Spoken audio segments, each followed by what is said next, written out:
கடலில் நோக்கி பார்க்கிறோம். அதிகாலை ஊழியத்தை ஆசீர்வதியும், ஆராதனை ஆசீர்வதியும். ஆண்டவரே வந்து தன்னுடைய பிள்ளைகள் ஆசீர்வதியும், வர பிள்ளை கொண்டு வாரும். ஆண்டவரே சோத்திரம். 7 மணி ஆராதனை, 8 மணி மலையில நடக்கிற ஆராதனை ஆசீர்வதியும். 10 மணி ஆராதனை ஆசீர்வம். எல்லா மக்களையும் கொண்டு வா, பிள்ளைகளை கொண்டு வா, ஆத்மாவை கொண்டு வா, புதிய குடும்பங்களை கொண்டு வா. ஆண்டவரே சபையினர் மக்களை கொண்டு வா, பெரிய காரியங்களை செய்யும். ஆண்டவரே சோத்திரம். சுவாசிகளுக்கு இருக்கிற பலவீனம் சோதனை நீக்கி தெய்வத்தை கொண்டு வா, தரையில் நீ கொண்டு வா. ஆசீர்வதியும், அடியனுக்கு பயன்படுத்தும், தேசியங்களுக்கு பயன்படுத்தும். இந்த பிள்ளைகளை கர்த்தாவே ஆசீர்வதித்து கொண்டு வா, பெரிய காரியங்களை செய்வீரா. பாடல் ஜெபம் செய்திகள் ஆசீர்வாதமாக இருப்பதா இயேசுவின் நாமத்தில் ஜெபிக்கிறோம் நல்ல பிதா. தூய தேவனை துதித்திடுவோம், நேயமாய் நம்மை நடத்தினாரே. ஓய புகழுடன் கீதம் பாடி தினம் போற்றி பணிந்திடுவோம். ஓய புகழுடன் கீதம் பாடி தினம் போற்றி பணிந்திடுவோம். கடந்த நாட்களில் அவர் கரங்கள்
கர்த்தரை போற்றிடுவோம், தூய தேவனை துதித்திடுவோம்.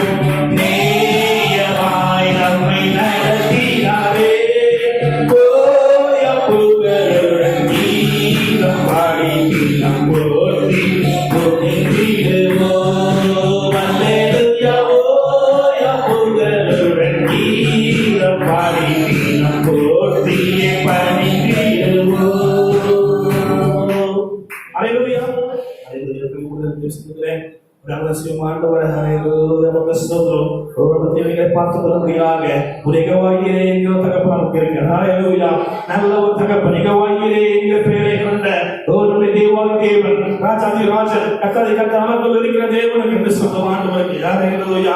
இந்த வருஷத்துல இந்நாள் வரைக்குமாக 10 மாதங்களாக ஹல்லேலூயா நீ காத்து வருகிற தேவன் என்று சொல்லும் ஆண்டவருக்கு எவ்வளவு தேவை இந்த வருஷத்துல இருந்தது, எவ்வளவு தேவைகள் இருந்தது, எல்லாவற்றையும் செஞ்சார் அல்லவா, எல்லாரும் உதவி செய்தார் அல்லவா, நெருக்கத்தில் நமக்கு விசாரணை வைத்தார் அல்லவா, அவர் நோக்கி பார்ப்போமா, நன்றி சொல்லும் ஆண்டவருக்கு. ஹல்லேலூயா, ஹல்லேலூயா, ஹல்லேலூயா, ஹல்லேலூயா, ஹல்லேலூயா. மரணத்தில் பரமாக நடந்தாலும் பயப்படாதபடிக்கு காலை பாதுகாத்து என்று சொல்லும் ஆண்டவருக்கு. ஹல்லேலூயா, ஹல்லேலூயா, ஹல்லேலூயா, ஹல்லேலூயா, ஹல்லேலூயா. சாசான போல வந்தார் கூட நமக்கு யாரும் கொடுத்ததை வந்திருந்து நமக்காக வெற்றி கொடுத்ததை என்று சொல்லும் ஆண்டவருக்கு. ஹல்லேலூயா, ஹல்லேலூயா, ஹல்லேலூயா, ஹல்லேலூயா, ஹல்லேலூயா, ஹல்லேலூயா. ஆண்டவரே நமக்கு ஸ்தோத்திரம். ஹல்லேலூயா, ஹல்லேலூயா, ஹல்லேலூயா, ஹல்லேலூயா, ஹல்லேலூயா, ஹல்லேலூயா, ஹல்லேலூயா, ஹல்லேலூயா. பக்கத்துல 1000 பேர் விழுந்தால் கூட, விழுந்தால் கூட உன்னை ஒன்றும் மறக்காது சொன்ன தேவன். ஹல்லேலூயா. நம்மை பாதத்தை சொல்லும் ஆண்டவருக்கு. ஹல்லேலூயா, ஹல்லேலூயா, ஹல்லேலூயா, ஹல்லேலூயா. தேவனே, நீங்கள் என்னுடைய தேவன். அதிகாலமே உம்மை தேடுகிறேன். வறண்டதும் தாய்த்ததும் தண்ணீரற்றதுமான நிலத்திலே என் ஆத்மா உண்மையில் தாகமாய் இருக்கிறது, என் மாம்சமானது உண்மை வாஞ்சிக்கிறது.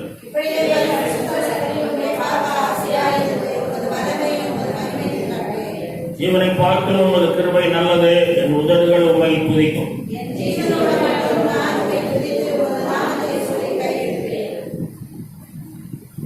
நினத்தையும் கொழுப்பையும் உண்டது போல என் ஆத்மா திருப்தியாகும், என் வாய் ஆனந்த கழிப்புள்ள உதடுகளால் உண்மை போற்றும். நீர் எனக்கு துணையா இருந்ததினால் உமது சட்டைகளின் நிலையிலே களி கூறுகிறேன்.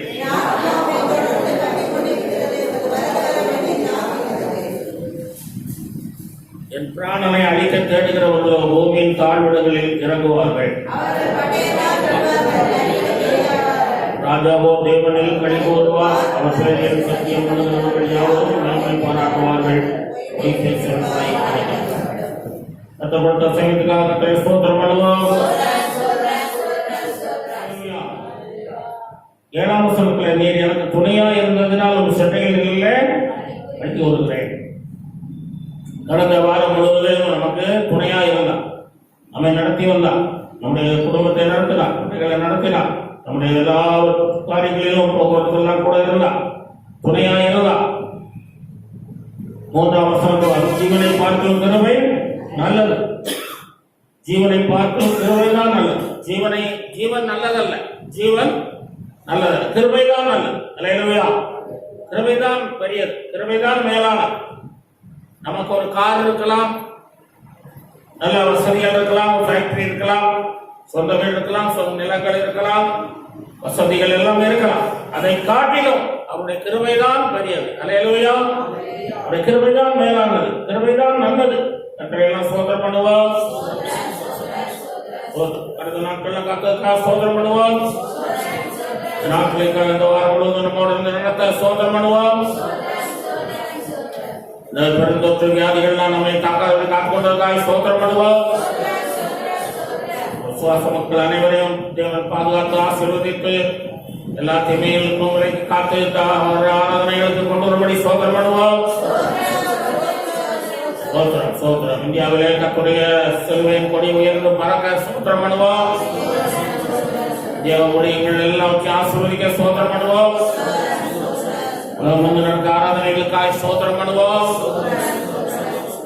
ஓய்வுடைய சுற்றி கிராமங்கள் நடக்கிற ஊழியர்களுக்காக சோத்திரம் பண்ணுவோம். சோத்திரம். ஆண்டவரே நன்றியோடு தொடர்ந்து காத்துக்கொள்ளும். தேவனுடைய செய்தி எங்களுக்கு ஆசீர்வதித்தால் இயேசுவின் நாமத்தில் ஜெபிக்கிறோம் நல்ல பிதா. பிலிப்பியர் புஸ்தகம் 4:13. பிலிப்பியர் 4:13. என்னை பலப்படுத்துகிற கிறிஸ்து என்னோடு இருப்பதனாலே எல்லாவற்றையும் செய்ய முடியும் என்று சொல். முடியும் என்று சொல். இன்றைய செய்தியின் தலைப்பு, என்னால் முடியாது என்று நீ முடிவு செய்து விடாதே. அல்லேலூயா. நம்மால் முடியாது என்று நாம் முடிவு செய்து விடுகிறோம்.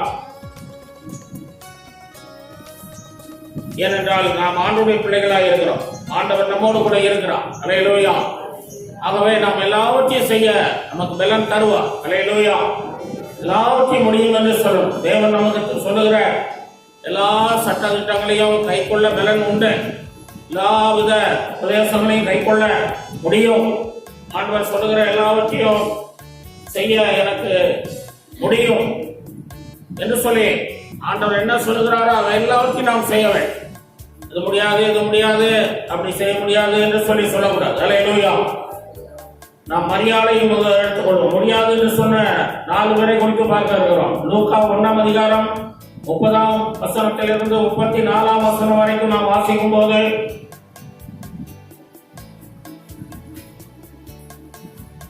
லூக்கா 1:30-34.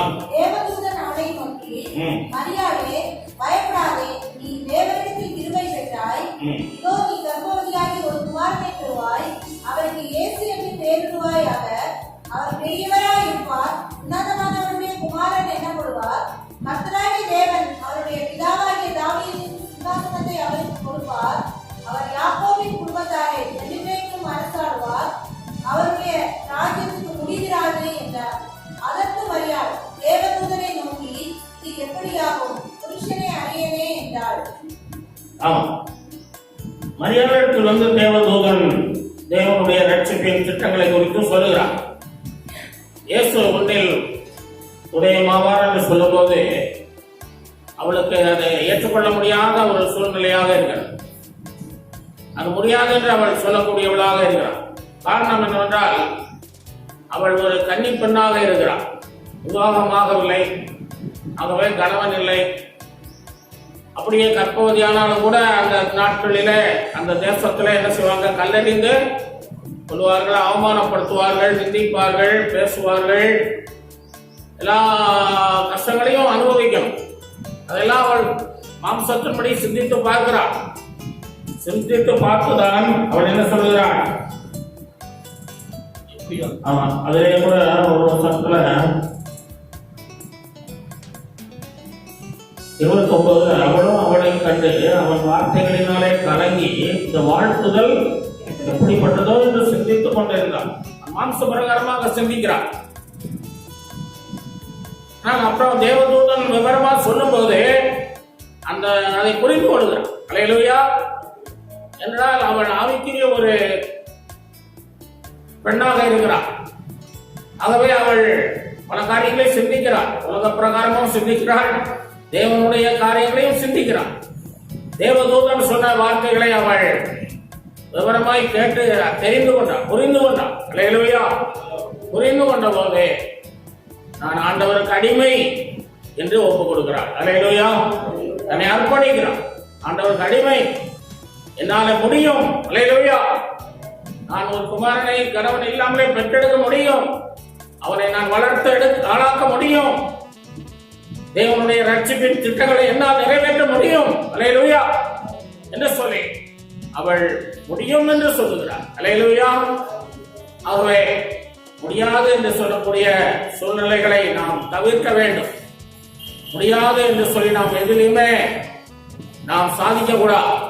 முடியும், நான் முடியும், என்னை பலப்படுத்துகிறதுனாலே அவர் என்னோடு கூட இருக்கிறதுனால எல்லாவற்றையும் செய்ய முடியும் என்று சொல்லி நாம் எப்போதும் சொல்லக்கூடியவர்களாக இருக்க வேண்டும். அல்லேலூயா. ஆமா, எப்போதும் நாம் அப்படி சொல்ல வேண்டும். ஒரு தகப்பனார் இருந்தார். அவர் தன்னுடைய மகனை, ஒரே மகனை படிக்க வைத்தார். அந்த நாட்களில இந்த சிமினி விளக்கு தான் இருக்கும். பார்த்துருக்கீங்களா? சிமினி விளக்கு, சின்ன விளக்கு தான் வீடுகளில் இருக்கும். அந்த வெளிச்சத்தில் படிக்க முடியும். ஆகவே அந்த அப்படிப்பட்ட வெளிச்சத்திலே அந்த மகனை நன்றாக படிக்க வைக்க வேண்டும் என்று அவர் விரும்பி அவனை படிக்க வைக்கிறான். அவன் ராத்திரி ஆகும்போது 7 மணி 8 மணி ஆகும்போது அப்பா பசிக்குதுப்பா, படிச்சு முடிச்சு அந்த பாடத்தெல்லாம் ஒப்பிச்சாதான் உனக்கு சோறு அப்படிப்பான். அப்புறம் அப்படியே சாஞ்சி படுத்திருப்பான். அடிச்சு எழுப்பி தூங்காம படிக்க அப்படின்னு சொல்லி அடிப்பான். அடிச்சு அவனை படிக்க வச்சாரு. அவனும் பிறகு கஷ்டப்பட்டு என்ன செய்தான், படித்தான். படித்து ஒரு நல்ல உத்தியோகத்திலே அவன் காணப்பட்டான். ஒரு பட்டணத்திலே அவன் ஒரு நல்ல ஃபேக்டரியில ஒரு அதிகாரியாக மேனேஜராக உயர்த்தப்பட்டான். ஒரு நாள் இவர் கிராமத்திலிருந்து அவனை பார்க்க போகிறான். போகும்போது அங்க அந்த ஆபீஸ் முன்னால அவன் நிற்கிறான். அந்த கண்ணாடி போட்ட அந்த அறைகளுக்குள்ளாக அவன் என்ன செய்யறான், அந்த மகன் உட்கார்ந்துருக்கிறான். ஏசி ரூம்ல உட்கார்ந்துருக்கு. வருகிற அந்த ஃபைல்களெல்லாம் கோப்புகள்லாம் வருகிறதை வாங்கி கையெழுத்து போட்டு அனுப்புகிறான். இதெல்லாம் பார்த்தபோது அவர் என்ன செய்தார், உள்ளே வந்து அந்த ரூமுக்குள்ள போகாம வெளியே நின்று அழுகிறான். உடனே அவன் அப்பா தான் வந்திருக்கிறார் என்பதை அறிந்து, அப்பா உள்ள வாங்கப்பா, ஏன் அழுறீங்க? மகனே, அன்றைக்கு நான் உன்னை அடித்தேன், தூங்க விடாமல் உன்னை படிக்க வைத்தேன், சாப்பாடு கூட இல்லாமல் நீ படித்தாய், கஷ்டப்பட்டு படித்தாய். இன்னைக்கு ஒரு நல்ல நிலையில் நீ இருக்கிறதை கண்டு நான் ஆனந்த கண்ணீர் வடிக்கிறேன். அல்லேலூயா. இப்படியாக முடியாது என்று சொல்லக்கூடிய சூழ்நிலைகள் வந்தாலும் கூட நாம் கொஞ்சம் கஷ்டங்களை சகித்து படிக்க முன்னேற வேண்டும். அல்லேலூயா. நம்முடைய பிள்ளைகளையும் அப்படி நாம் படிக்க வைக்க வேண்டும். நாம் கஷ்டப்படுத்தி தான் படிக்க வைக்க வேண்டும். அப்பதான் அந்த பிள்ளைகளுக்கு பின்னால் அந்த கஷ்டங்கள் புரியும். அல்லேலூயா. நம்மளை படிப்படின்னு சொல்லி கஷ்டப்படுத்தினாங்களே, அதனால தானே இந்த நிலைக்கு வந்திருக்கிறோம் என்று உணர்வா. அல்லேலூயா. படிச்சா படிக்கிறது, படிக்காதான் போகுதுன்னு சொல்லி விட்டுறாதீங்க. அல்லேலூயா. அதுபடி நாம் முடியாது என்று சொல்லக்கூடிய சூழ்நிலைகள், அந்த மரியாதை கூட பாடுகளை சகித்து அப்படியாக ஒரு குமாரனை பெற்றெடுத்து அவர் இயேசு என்று பெயரிட்டு அவரை இந்த உலகத்துக்கு அறிமுகப்படுத்தின போது அவரை கொண்டு இந்த உலகத்திலே பெரிய ரட்சிப்பு ஏற்பட்டது. அல்லேலூயா. ஏற்பட்டது. கஷ்டப்பட்டார், பாடுகளை சகித்தார். ஆகவேதான் இயேசு இந்த உலகத்திலே வந்து ஜீவனை கொடுக்க முடிந்தது.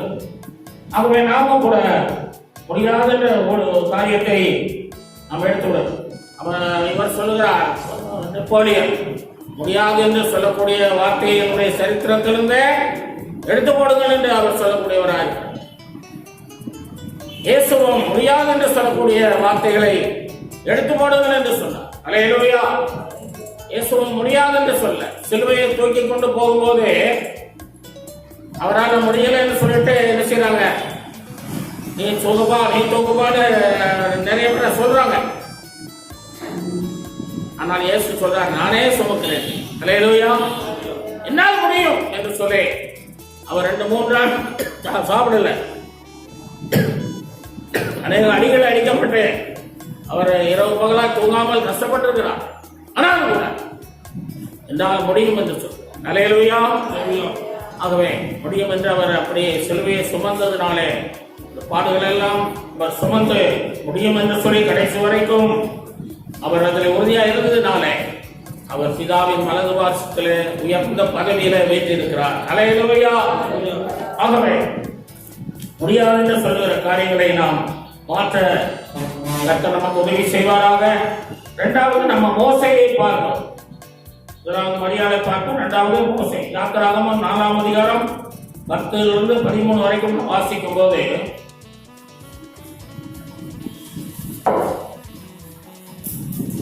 அப்பொழுது மோசே கர்த்தரை நோக்கி, ஆண்டவரே, இதற்கு முன்னாவது தேவனுடைய அறையோடு பேசுறதுக்கு பின்னாவது நான் வாக்கு வல்லவன் அல்ல, திக்குவாயும் மந்தனாவும் உள்ளவன் என்றார். அப்பொழுது கர்த்தர் அவனை நோக்கி, மனுஷனுக்கு வாயை உண்டாக்கினவர் யார்?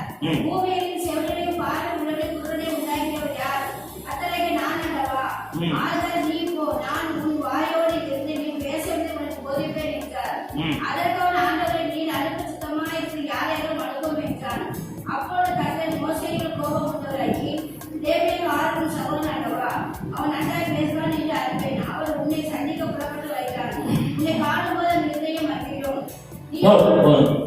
மோசே கர்த்தரை நோக்கி, ஆண்டவரே, இதற்கு முன்னாவது தேவரீர் இன்னும் உமது அடியானோடு பேசினதற்கு பின்னாவது நான் வாக்கு வல்லவன் அல்ல, திக்குவாயனும் மந்தனாவும் உள்ள. நீர் அன்பு சுத்தமாயிருக்கிற யாரையாயினும் அனுப்பும் என்று சொல்லி அவன் தன்னை முடியாது என்று சொல்லு, ஆண்டவருடைய திட்டத்தை செய்ய முடியாது என்று சொல்லி அவன் சாதிக்கிறவனாக இருக்கான். ஆண்டவர் அவனை கொண்டு சில அற்புதங்களையும் செய்தான். சில அதுக்கு மேல 1ஆம் வசனம் படிச்சு 4ஆம் அதிகாரம் 1ஆம் வசனம் படிச்சீங்கன்னா அதை கொண்டு என்ன செய்யறாரு, கையில வச்சுக்கிற கோலை கொண்டு பார்வோனுக்கு முன்னாக போடுப்பா, போடும்போது என்ன ஆகும், பாம்பாகும்.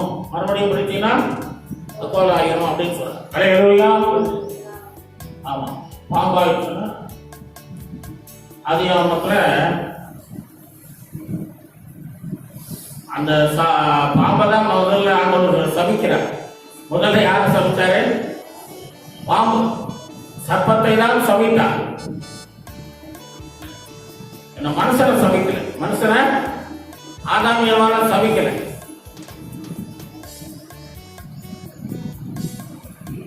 சர்ப்பத்தை சபித்தார். அப்புறம் என்ன சொன்னாரு, நீங்க இந்த பூமியை சபித்தார், பூமியை சபித்தார். அப்ப பூமியை சபிக்கும் போது நீ கஷ்டங்களை எல்லாம் அனுபவிப்பா என்று சொன்ன, கஷ்டங்களை பாடுகளை அனுபவிப்பா என்று சொன்ன. ஆகவே ஆண்டவர் சர்ப்பத்தை சபித்தார், முதலாவதாக சபித்தார். அப்ப சர்ப்பத்தை பார்த்து சொல்லுகிறார், நீ மிருகங்களில் என்ன செய்வார், சபிக்கப்பட்டிருப்பாய். மிருகங்களில் எல்லா மிருகங்களை விட நீ சபிக்கப்பட்டிருப்பாய், நீ ஊர்ந்து செல்வாய் என்று சொல்லுகிறார். அப்ப மிருகங்களில் சபிக்கப்பட்டிருப்பான் சொல்லும்போது அது ஒரு மிருகமா தான் முதல்ல இருந்தது. முதல்ல எப்படி இருந்தது, மிருகமா தான் இருந்தது. அதுக்கப்புறம் தான் ஆண்டு சபித்த பிறகுதான் எப்படி போகுது, ஊர்ந்து கால்கள் இல்லாமல் ஊர்ந்து செல்லுங்க, மிருகங்களில் சபிக்கப்படும். ஆகவே இதெல்லாம் நான் ஆராய்ந்து பார்க்கும்போது தேவன் இந்த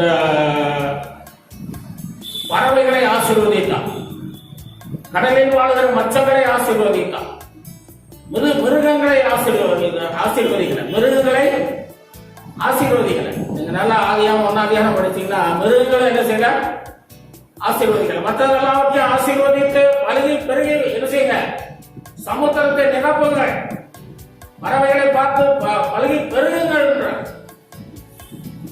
மிருகங்களை என்ன செய்யல, பெருகுங்கள் என்று ஆசீர்வதிக்கல. மிருகங்கள் பெருகிட்டா என்ன ஆயிரும், மனுஷனை பழுகி பெருகி பூமியை நிரப்புங்கள் என்று சொல்லுகிறார். ஆதாமையும் பார்த்து சொன்னார், நோவாவையும் பார்த்து சொன்னார். ஆனால் மிருகத்தை ஆண்டவர் பழுகி பெருகும்படி கட்டளையிடவில்லை. அதனால்தான் மிருகங்கள் இன்னைக்கு குறைவாக இருக்கிறது.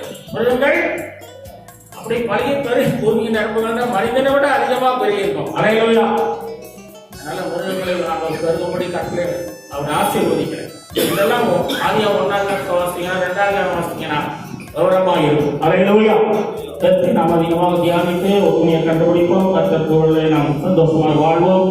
மோசே ஆண்டவர் வனாந்தரத்திலே தரிசனம் கொடுத்தார். இஸ்ரவேல் ஜனங்கள் பார்வோனாலே அவருடைய ஜனங்களாலே மிகவும் நஷ்டப்படுகிறார்கள், நெருக்கப்படுகிறார்கள், ஒடுக்கப்படுகிறார்கள், துன்பப்படுகிறார்கள், என்னை நோக்கி கூப்பிட்டார்கள். ஆகவே நான் இறங்கி வந்திருக்கிறேன் என்று அவனுக்கு வெளிப்படுத்தினான். இந்த மோசே பார்த்து, ஆண்டவர் உன்னை தெரிந்து கொண்டேன், நீ தான் போக வேண்டும் என்று அவனை அழைக்கிறார். ஆனால் மோசே சொல்லுகிறான், நான் மந்தனாவோ ஒன்றுமே எனக்கு தெரியாது, பேச முடியாது என்று சொல்லி. இவன் எகிப்தில் இருக்கும்போது அவன் எல்லா கலைகளையும் கற்றவனாக இருக்கிறான், எல்லா கலைகளையும் கற்று தேர்ந்திருந்தான், எல்லாம் அறிந்திருந்தான். ஆனால் நல்ல பேசக்கூடியவனாக இருந்தான், நன்றாக எதையுமே திட்டமணி செய்யக்கூடியவனாக இருந்தான். கலைகள் என்னென்ன கலைகள் உண்டோ அத்தனையும் கற்றிருந்தான். போரிலே முன்னிற்கும் பெரிய வீரனாக அவன் பயிற்சி பெற்றிருந்தான். எனவே அடுத்த ராஜாவா வரணும், ராஜாக்கள் தான் யுத்தத்தில் முன்னுக்கு நிற்கணும். அப்ப அதனால எல்லா பயிற்சியும் அவன் கற்றிருந்தாலும் கூட 40 வருஷம் அவன் கர்த்தரை மறந்து விட்டான். 40 வருஷம் வனாந்தரத்திலே அவன் வரும்போது ஆடுகளை மேய்க்கும் போது அவன் எல்லா கர்த்தரை மறந்து அவன் என்ன செய்யறான், நமக்கு இவ்வளவுதான். ஆனா எகிப்தில் இருக்கும்போது நம்ம ராஜாவா வரணும், நம்ம பெரிய ஒரு நியாயாதிபதியா இருக்கணும், எல்லாவற்றையும் நியாயம் தீர்க்கணும். நம்முடைய ஜனங்கள் இஸ்ரவேல் ஜனங்களை பாதுகாக்கணும். ஆண்டவருடைய சித்தத்தை செய்யணும்லாம் இருந்தான். ஆனால் அதை விட்டு இவன் துரத்தப்பட்ட போது வனாந்தரத்திலே அவன் கர்த்தரை மறந்து விட்டான். கர்த்தரை மறந்து விட்டான். 40 வருஷமா அவன் ஜோம் பண்ற மாதிரி ஏதோ ஒரு தரிசனம் பண்ற மாதிரி தேவனை தேடின மாதிரி தெரியல. அப்புறம் 40 வருஷம் முடிஞ்சு 80 வயசுல தான் என்ன செய்யறார் ஆண்டவர். 80 வயசுல இருந்த வயசுல அவனை வந்து அழைக்கும் போது அவன் என்ன செய்யறான், பல சாக்குகள் சொல்ற, ஐயா ஒண்ணுமே தெரியல எனக்கு. ஏன்னா கர்த்தரை மறந்ததுனால எனக்கு எல்லாமே மறந்து போச்சு. என்ன செய்யுது, கர்த்தரை மறந்துட்டா எல்லாமே போயிடும். சில பிள்ளைகள் படித்து பரீட்சை எழுதுற நேரத்தில் கூட படிக்க மாட்டேங்குது. படிக்காம படிச்சு அங்க போய் என்ன செய்ய மாட்டேங்குது, பரீட்சை எழுத முடியல. நாம் வாசிக்கிறோம் நீதிமொழி 2:6 கூட வாசிக்கிறோம். நீதிமொழி 2:6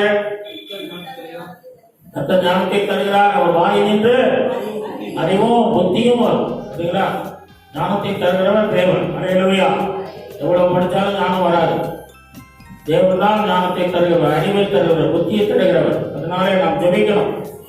என்னை பலப்படுத்துகிற கிறிஸ்துவால் எல்லாமே செய்ய பலன் பலப்படுத்தும். அவர் பலப்படுத்தினா தான் உனக்கு பலன் இருக்கும், ஞானம் இருக்கும், அறிவு இருக்கும், எல்லாத்தையும் செய்ய முடியும். பலப்படுத்தணும். அதற்கு நீ என்ன செய்யணும், ஜெபிக்கணும். அல்லேலூயா. என்னை பலப்படுத்தும் என்று ஜெபிக்கணும், என்னை திடப்படுத்தும் என்று ஜெபிக்கணும், என்னை ஆசீர்வதியும் என்று ஜெபிக்கணும். ஒரு பெண் இருந்தார், நவீனா என்ற ஒரு பெண் இருந்தார். அவள் பேர் நவீனா. அவளுடைய வாழ்க்கையில அப்பா அம்மா இறந்து போயிட்டாங்க. அப்பா அம்மா இறந்து போன போது அவள் படிப்பு எல்லாம் ரொம்ப கஷ்டமாயிட்டு இருந்தாலும் அப்படியே படிச்ச ஒரு நாள் பார்க்கணும்னு சொல்லிட்டு படிக்கும் போது ஆண்டவர் இயேசு ஒருவர் இந்த உலகத்திலே இருக்கிறார் என்று தெரிந்து கொண்டார். அவர் ஞானத்தை தருவார், அறிவை தருவார் என்று தெரிந்து கொண்டார். அப்படியே அவள் ஆண்டவரை உறுதியாக பற்றி கொண்டார். தினமும் காலை 1 மணி நேரம், மாலை 1 மணி நேரம் ஜெபிக்கிறவள். அவள் படித்து ஹாஸ்டல்களிலே தங்கி படித்து அவள் என்ன செய்தார், ஒரு வேலைக்கு சென்றார். வேலைக்கு சென்ற இடத்திலும் கூட அவள் நன்றாக ஜெபிக்கிறவளாக, அநேகருக்கு ஆண்டவரை சொல்லுகிறவளாக இருந்தார். அங்கே வேலை பார்த்த ஒரு பையனுக்கும் தாய் தகப்பன் இல்லை. அதை குறித்து அவள் கேள்விப்பட்டு பிறகு அதை நடத்துகிறவர் மூலமாக அந்த பையனை திருமணம் செய்து அவனும் ஆண்டவரை ஏற்றுக்கொண்டு இருவருமாக சந்தோஷமாவானார். அல்லேலூயா. ஆகவே நாம் ஜெபிக்கணும். ஜெபித்தால் தான் நம்முடைய வாழ்க்கை கட்டப்படும், குடும்பம் கட்டப்படும், வீடு கட்டப்படும், தொழில் கட்டப்படும், எல்லாம் கட்டப்படும். ஜெபிக்கணும், மனிதனுக்காய் ஜெபிக்கணும். அல்லேலூயா. தேவன் தான் நம்மை நடத்தணும், ஆசீர்வதிக்கணும். முடியாது என்று சொல்லுகிற காரியங்களை நம்முடைய வாழ்விலிருந்து எடுத்து போட வேண்டும். அல்லேலூயா. மோசே தேவனோடு ஐக்கியம் வைக்க ஆரம்பித்தார். ஆண்டவரே என்னால் முடியும் என்று சொல்லி துணிந்து பார்வோனிடத்திலே போனான். பல அற்புதங்களை நிகழ்த்தினான். சில ஜனங்களை மீட்டு கொண்டு வந்தான். அல்லேலூயா. முடியாது என்று சொன்னவன் திருநாவோ மண்டபத்தை என்று சொன்னவன் 5 அதிகாரங்களை எழுதியிருக்கிறான். அல்லேலூயா. 5 புத்தகங்களை, ஆதியாகமம், யாத்திராகமம், லேவியராகமம், எண்ணாகமம், உபாகமம் என்ற 5 புத்தகங்களை அவன் தான் எழுதியிருக்கிறான். அல்லேலூயா. பாருங்க எவ்வளவு அறிவு ஞானத்தை கொடுத்திருக்கிறான். கர்த்தரோடு நல்ல ஐக்கியம் வைத்துக் கொள்ளும் போது நம்முடைய அறிவு வளரும், ஞானம் வளரும், புத்தி வளரும், தொழில் வளரும், நம்முடைய கைது செயல் எல்லாம் வளரும், நம்முடைய குடும்பம் வளரும், பிள்ளைகள் வளர்வார்கள். அல்லேலூயா. வாழ்ந்திருப்பீர்கள். 3வது நாம் எலியாவை குறித்து பார்க்கிறோம். எலியாவும் முடியாது என்று சொல்லுகிறார். 1 ராஜாக்களின் புத்தகத்தில் 19 3-4 வசனங்களை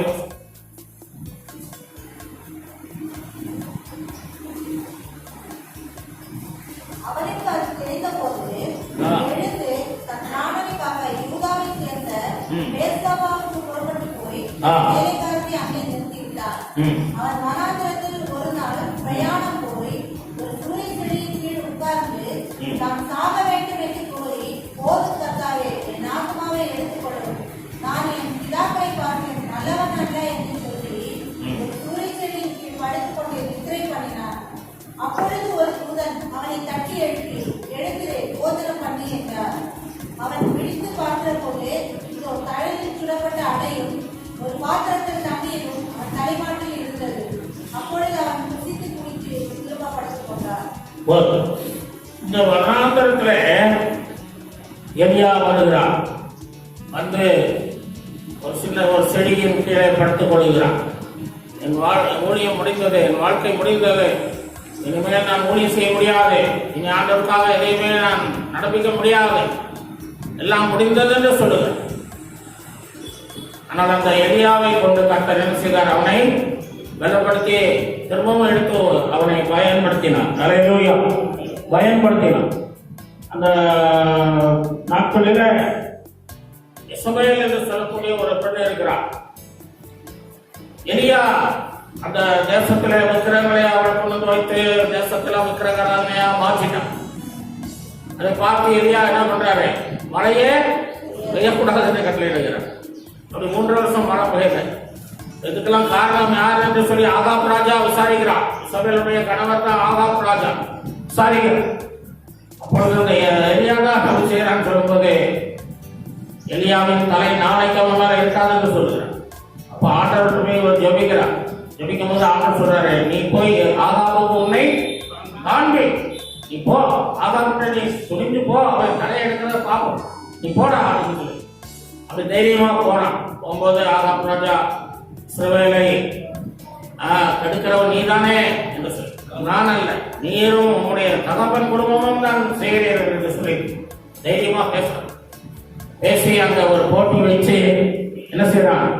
நீ யாரா இருக்கிற பாகான் தேவனா கர்த்தர் தேவனா என்று சொல்லி போட்டி வச்சு பரிசெலுத்த சொல்லி அப்படியாக அவன் தேவனை அந்த தேசத்துல நிரூபித்து காண்பிக்கிறான். எலியா அல்லேலூயா.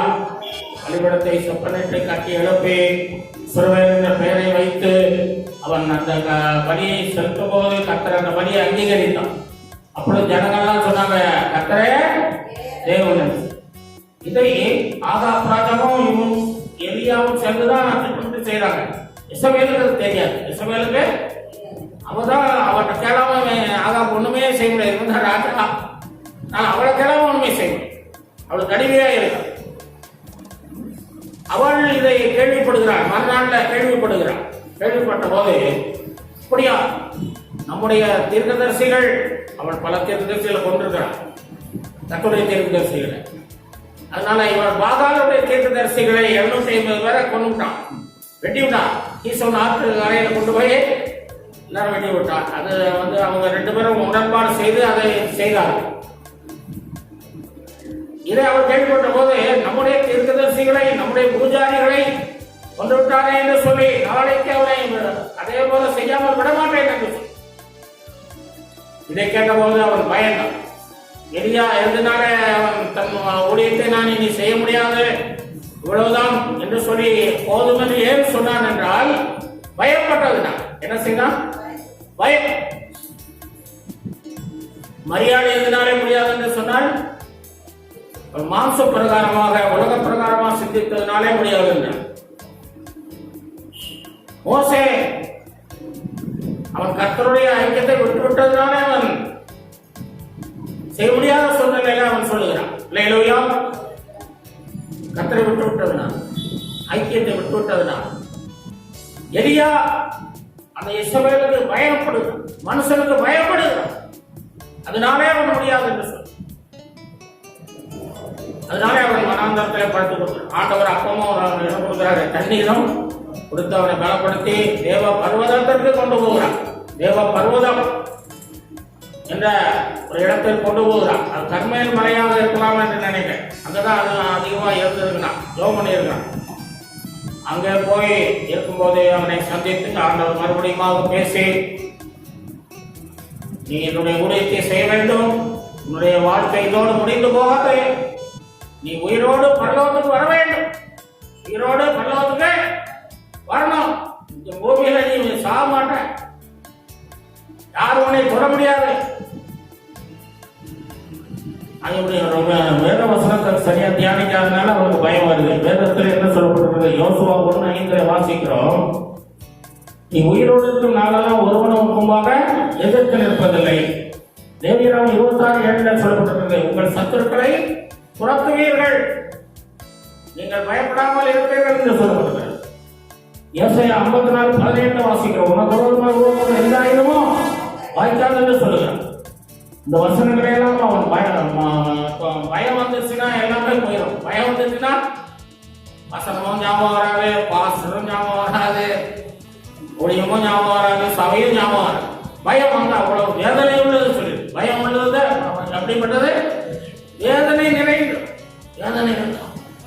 ஆகவே இவன் பயந்ததுனால அவன் எல்லாம் மறந்து விட்டான், எல்லாம் போயிட்டு இப்ப ஆண்டவன் மறுபடியும் அவனை தட்டி எடுத்து அங்க கெபியில போய் படுத்துட்டான். என்ன செய்தான்?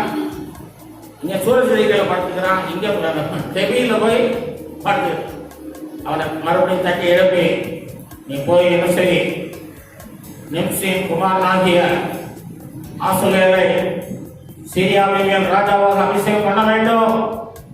போ, தமஸ்கு வழியாக வனாந்தர வழியாக நீ போ என்று சொல்லுற. அங்கிருந்து பல மைல்கள் நடக்கணும். அன்னைக்கு கொடுத்த அந்த அப்பமும் தண்ணி தான் அந்த பலத்திலேயே போறான். அல்லேலூயா. தேவன் கொடுத்த ஆகாரத்துல எவ்வளவு பலன் இருப்பாங்க. அல்லேலூயா. அப்பத்தை தண்ணீரை ஆசீர்வதித்து தருவேன், வியாதி உன்னை விட்டு விலக்குவேன் சொல்லுறேன். அதை விசுவாசித்து நாம் ஜெபிப்பேன். அது செய்யும் போது கர்த்தர் பலன் தருவா. அல்லேலூயா. சுகம் தருவா, ஆசீர்வதிப்பா. போய் என்ன செய்யறான்? ஆசகரை சீரியாவின் மேல ராஜாவாக அபிஷேகம் பண்ணுகிறான். இவன் அபிஷேகம் பண்ணணும். ராஜாவாக இருக்கிறவன் கூட அபிஷேகம் பண்ண கூடாது. ஏன்னா இவன் தான் மௌலிகாரன், இவன் தான் தீர்க்கதரிசி, இவன் தான் அபிஷேகம் பண்ணணும்.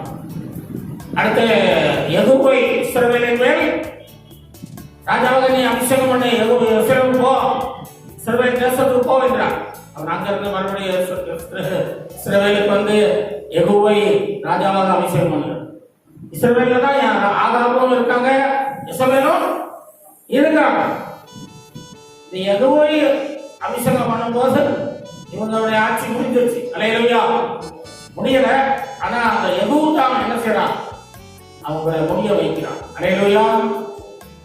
ஆகாபையும் இஸ்ரவேலையும் ஒரு முடிவுக்கு கொண்டு வந்து அவர்களை அழித்து போட்டான். அதனால ராஜ்யபாரம் யெகூவின் கையிலே ஸ்திரப்பட்டது. யெகூ கர்த்தருக்கு பிரியமானவன், கர்த்தருக்கு மேல் வைராக்கியம் உள்ள, அல்லேலூயா, வைராக்கியம் உள்ள பிள்ளைகளை, கர்த்தரை தேடுகிற பிள்ளைகளை, கர்த்தரை வாஞ்சிக்கிற பிள்ளைகளை, கர்த்தரை ஆலயத்தில் வந்து ஆராதிக்கிற உண்மையான பிள்ளைகளை கர்த்தர் ஆசீர்வதிப்பா. அல்லேலூயா. வரைக்கமாக கர்த்தர் தேடும். கர்த்தர் நம்மை நிச்சயமாக ஆசீர்வதிப்பா. ஆண்டவர் எலியாவை ஆசீர்வதித்து உயிரோடு பரலோகத்துக்கு எடுத்துக் கொடுத்தார். அல்லேலூயா. நாலாவதாக நம்ம யோனாவை பார்க்கிறோம். யோனா 4ஆம் அதிகாரம் 3ஆம் வசனத்திலே என்ன சொல்கிறான்? கர்த்தாவே என் பிராணனை எடுத்துக்கொள்ளும், நான் உயிரோடு இருக்கிறதை பார்க்கவும் சாகிறதே நலமாயிருக்கும் என்று சொல்லு. அந்த ஜனங்களுக்கு போய் நினிவேல போய் அவன் சுவிசேஷம் ஆரம்பிக்கிறான். 40 நாள்ல நினிவே கவிழ்ந்து போகும். நினிவே என்ன செய்யும்? கவிழ்ந்தும். மக்கள் அப்படின்ற மாதிரி கவிழ்ந்துடும். முடிஞ்சது, குழஞ்சது, இன்னும் அழிஞ்சவே இல்லை. ஆண்டவர் சொல்ற வார்த்தை தான், இதான் சொல்றான். ஆனா அவங்க நம்ம அழிஞ்சிடக்கூடாது, ஒழிஞ்சிடக்கூடாது, செத்து போயிடக்கூடாது, நம்ம இந்த பூமியில வாழணுமே என்று சொல்லி கர்த்தரை என்ன செய்யறாங்க? தேட ஆரம்பிச்சுறாங்க. கர்த்தரை தேட ஆரம்பிச்சு மனம் திரும்பி 3 நாட்கள் சாப்பிடல, தண்ணி கூட குடிக்கல. அல்லேலூயா. பிள்ளைகளுக்கும் கொடுக்கல, சிறு பிள்ளைகளுக்கு கூட தண்ணி கொடுக்கல, ஆகாரம் கொடுக்கல. நம்ம உபவாசம் என்ன செய்யறோம்? எல்லாமே கொடுக்கணும், நாமும் சாப்பிட்டு வந்துடும். நான் இப்போ 2 வாரமா கொஞ்சம் சாப்பிடாம இருந்தேன். உபவாச நாள் தம்பி சத்தம் 2 இட்லியா சாப்பிடுங்கப்பா அப்படின்னு அப்படி சாப்பிடாம மறுபடியும் நான் இருந்து இப்போ ஜோம் பண்றேன். அந்த ஜனங்கள் பார்க்க பிள்ளைகளுக்கு கூட ஆகாரம் கொடுக்காம 3 நாள் மிருக ஜீவன்களுக்கும் ஆகாரம் கொடுக்கலையா? மிருக ஜீவன்களுக்கும் ஆகாரம் கொடுக்கல. பார்த்தீங்களா? அப்படி மனம் திரும்பினாங்க. அல்லேலூயா. அப்படி வைராக்கியமாய் அந்த உலகத்திலே வாழ வேண்டும், அவனுடைய பிள்ளைகளாக இருக்க வேண்டும், பாவங்களை எல்லாம் நாம் அறிக்கை செய்து விட்டுவிட வேண்டும், பரிசுத்தமாய் நாம் கர்த்தரை பின்பற்ற வேண்டும் என்று சொல்லி முடிவு செய்த போது கர்த்தர் ஜனங்களை ஆசீர்வதித்தார். அல்லேலூயா. அந்த அந்த அழிவுக்கு விலக்கி காத்த போது யோனா ஒரு சுயநலவாதி. சரி, மக்கள் எல்லாம் மனம் திரும்பிட்டாங்க, உபவாசம் போட்டு ஜெபம் எல்லாம் பார்க்கத்தான் செய்யறாங்க. ஆனாலும் நம்ம சொன்ன வார்த்தை நிறைவேறலையே, நம்ம சொன்ன வார்த்தை நடக்கலையே அப்படின்னு அவனுக்கு அது ஒரு காரணம். அல்லேலூயா. நம்ம சொன்னது நடக்கலையே, நம்ம சொன்னது நடக்கல. அப்போ இப்படி மனிதன் தன்னையே உயர்த்தி கொள்கிறான், தானே தேவன் என்று நினைத்துக் கொள்கிறான், தன்னையே பெருமைப்படுத்திக் கொள்கிறான். நான் சொன்னது நடக்க வேண்டும் என்று அவன் என்ன செய்யறான்? வாக்குவாதம் பண்ணுகிறான் தேவனிடத்துல. பாதுகாக்காரி அப்பா ரொம்ப எரிச்சலா இருக்கிறேன், நான் சாக வேண்டிய எரிச்சலா தான் இருப்பேன் அப்படிங்கிறான் ஆண்டவர்கிட்ட. அல்லேலூயா. அப்படியாக நாம் சுயநலவாதிகளாக இருக்கக்கூடாது. அல்லேலூயா. நாம் ஆண்டவருடைய சுத்தத்துக்கு நம்மை விட்டுக் கொடுப்போம். கர்த்தர் நம்மை ஆசீர்வதிப்பாராக.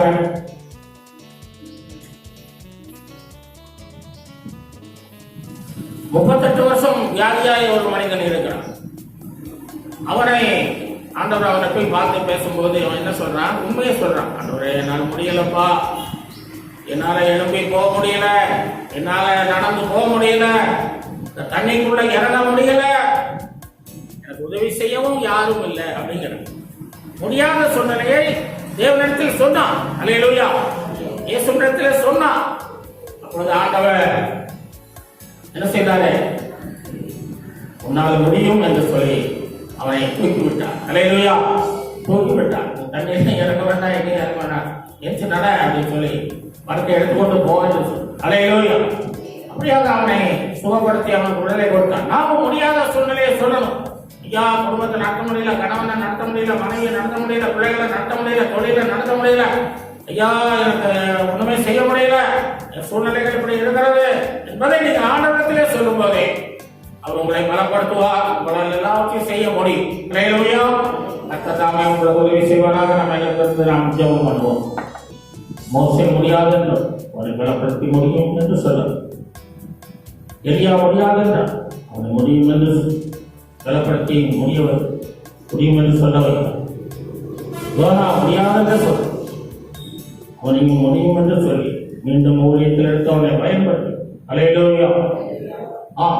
முடியாது என்ற வார்த்தைகளை நம்முடைய வாழ்வில் எடுத்து போடுவோம். ஆண்டவரிடத்திலே நாம் சொல்லுவோம், அதோடைய முடியலப்பா, என்னால் இந்த காரியம் செய்ய முடியல, ஜெபிக்க முடியல, வேறு வாசிக்க முடியல, ஆராதனைக்கு போக முடியல, கணக்கு தசமாக செலுத்த முடியலப்பா, ஊழியத்தை செய்ய முடியல, உபவாசம் இருக்க முடியல, குடும்பத்தை நடத்த முடியல, தொழில் செய்ய முடியல. எல்லா சூழ்நிலைகளையும் நீங்க ஆண்டவரத்தில் சொல்லும் போதே முடியாது என்ற காரியத்தை எடுத்துக்கணும். ஆண்டவர் சொன்னார் சீசர்களிடத்தில், என்னை இல்லாமல் உங்களால் ஒன்றும் செய்ய முடியாது, என்னை இல்லாமல் செய்ய முடியாது. அதனாலதான் ஆண்டவர் வந்திருக்கிறோம். ஆண்டவர் நம்மோடு கூட இருந்து எல்லாத்தையும் செய்ய பலன் தருவோம். சோத்திரம் பண்ணுவா. சோத்திரம் சோத்திரம் சோத்திரம். ஆண்டவரை தொடர்ந்து பிள்ளைகளோடு பேசி கூட ஆசீர்வதி. கணிக்கு செலுத்தின பிள்ளைகளையும் விசேஷமாக ஆசீர்வதி. நாம மையப்படும். ஆண்டவர் இந்த வாரம் முழுவதும் பிள்ளைகளை காக்கும். இன்று கூடிய ஒரு வரைக்கும் கிருபையை முடிப்பது நன்மை தெளிவாக நடத்து ஆசீர்வதி. இயேசுவின் நாமத்தில் ஜெபிக்கிறோம் நல்ல பிதா. உமாவை கர்த்தரை ஸ்தோத்திரே. உங்களுடைய பரிசுத்த நாமத்தை ஸ்தோத்திரே. நாம் உமாவை கர்த்தரை கர்த்தர் செய்த சகல உபகாரங்களையும் மறவாதே. நம்முடைய கர்த்தராகிய இயேசு கிறிஸ்துவின் கிருபையும் பிதாவாகிய தேவனுடைய அன்பும் பரிசுத்தாவின் அந்நியோட ஐக்கியமும் பாதுகாப்பும் நடத்துதலும் நம் அனைவரோடும் சகல பரிசுத்தவான்களோடும் கர்த்தர் வருகை மற்றும் நம் அனைவரோடும் வசனம் கேட்ட அனைவரோடும் இருப்பதா. அல்லேலூயா. அல்லேலூயா.